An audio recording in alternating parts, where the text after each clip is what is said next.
اعوذ باللہ من الشیطان الرجیم بسم اللہ الرحمن الرحیم انما یرید اللہ لیذھب عنکم الرجس اہل البیت ویطہرکم تطہیرا۔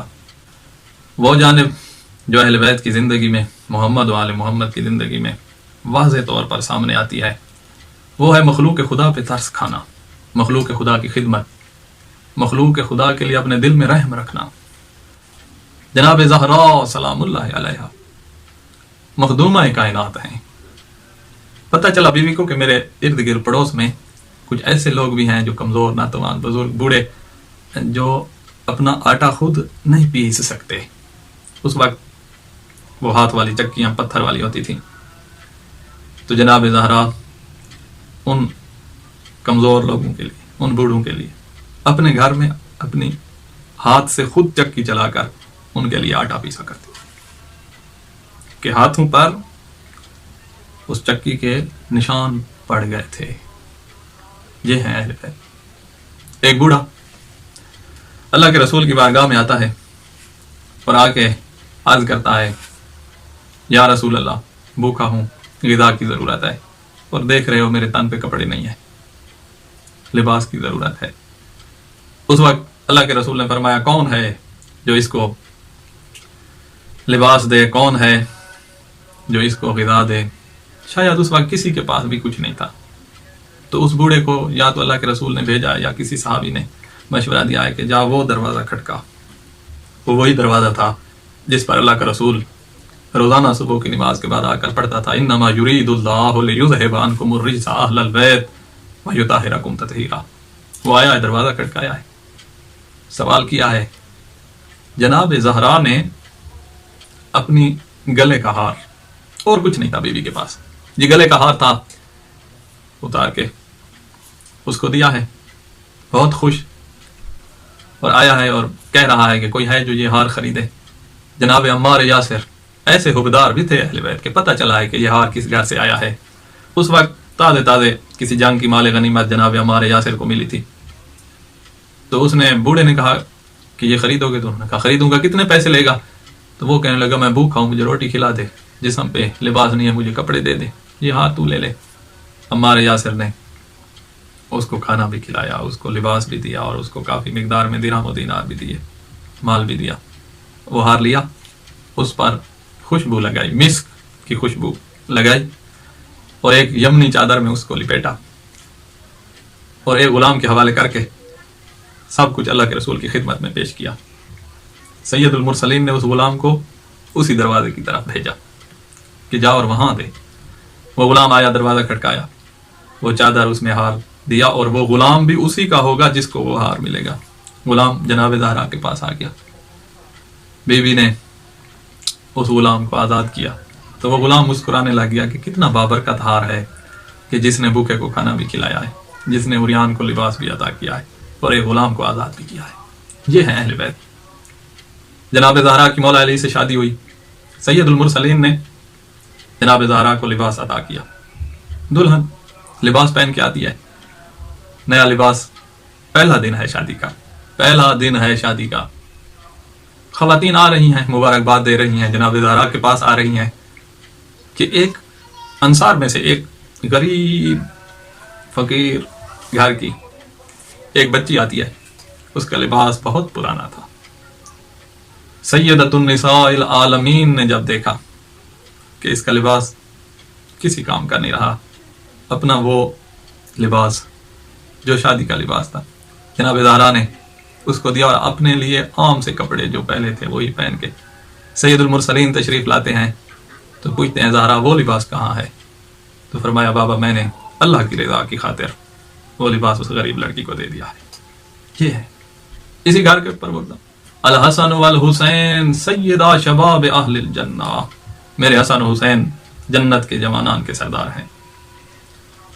حسن مجتبیٰ کی سخاوت، حسن مجتبیٰ کی جود و سخا کے قصے مشہور ہیں۔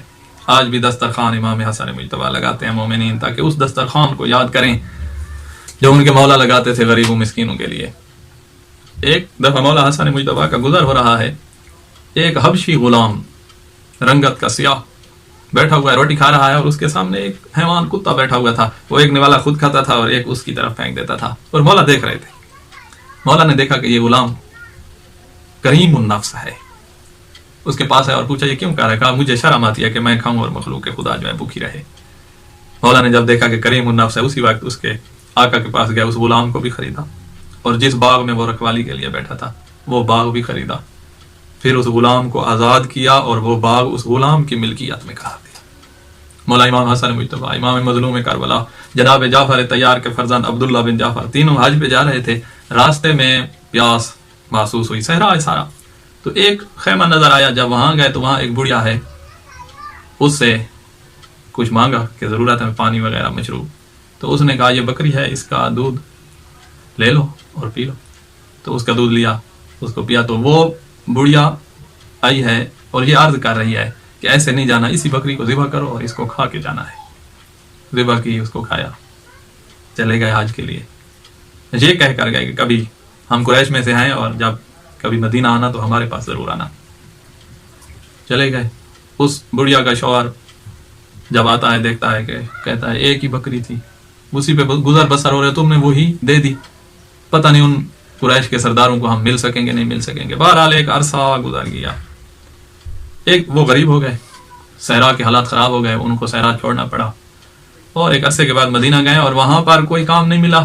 بس وہاں یہ بکریوں کی مینگنیاں یا گوبر وغیرہ یہ اکٹھا جو کھیتوں میں ڈالا جاتا ہے وہ کرتے تھے, اور اسی سے گزر بسر کا ارادہ تھا ان کا, کہ ان کو اسی کام میں مشغول تھے کہ مولا امام حسن مجتبی نے اس بڑھیا کو دیکھ لیا اور پہچان لیا کہ یہ وہی ہے. اپنا غلام بھیجا, وہ لے آیا.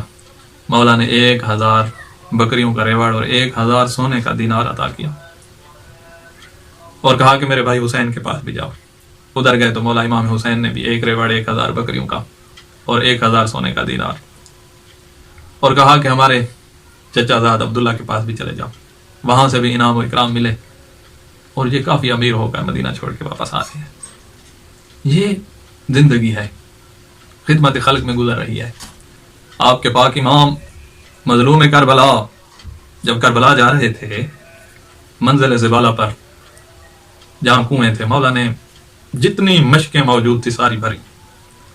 کچھ اونٹ مولا کے ایسے تھے جنہوں نے اٹھایا ہی پانی, جن پر پانی لدا ہوا تھا, سارا اتنا زیادہ پانی جمع کیا ہے مولا نے.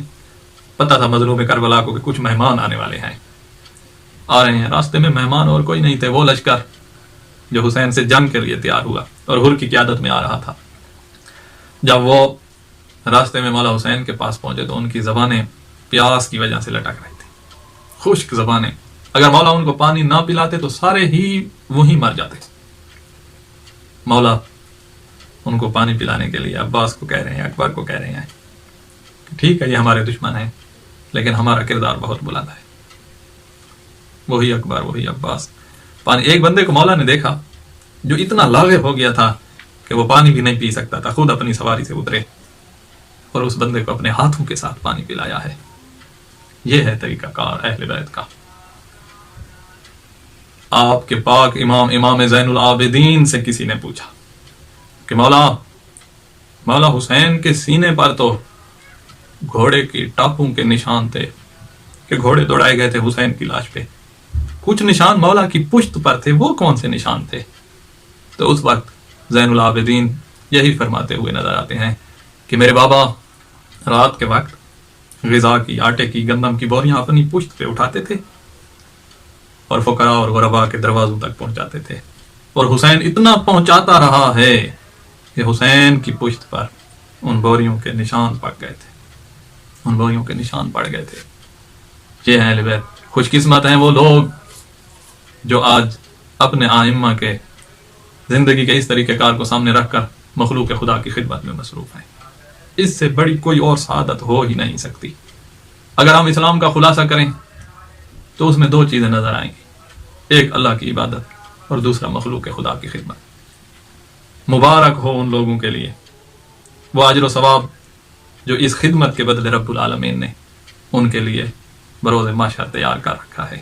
لہم اجرہم عند ربہم, ان کا اجر میرے پاس محفوظ ہے. لا خوف علیہم ولا هم یحزنون, مطمئن ہو کر آئیں, نہ کوئی ان کو خوف ہوگا اور نہ ہی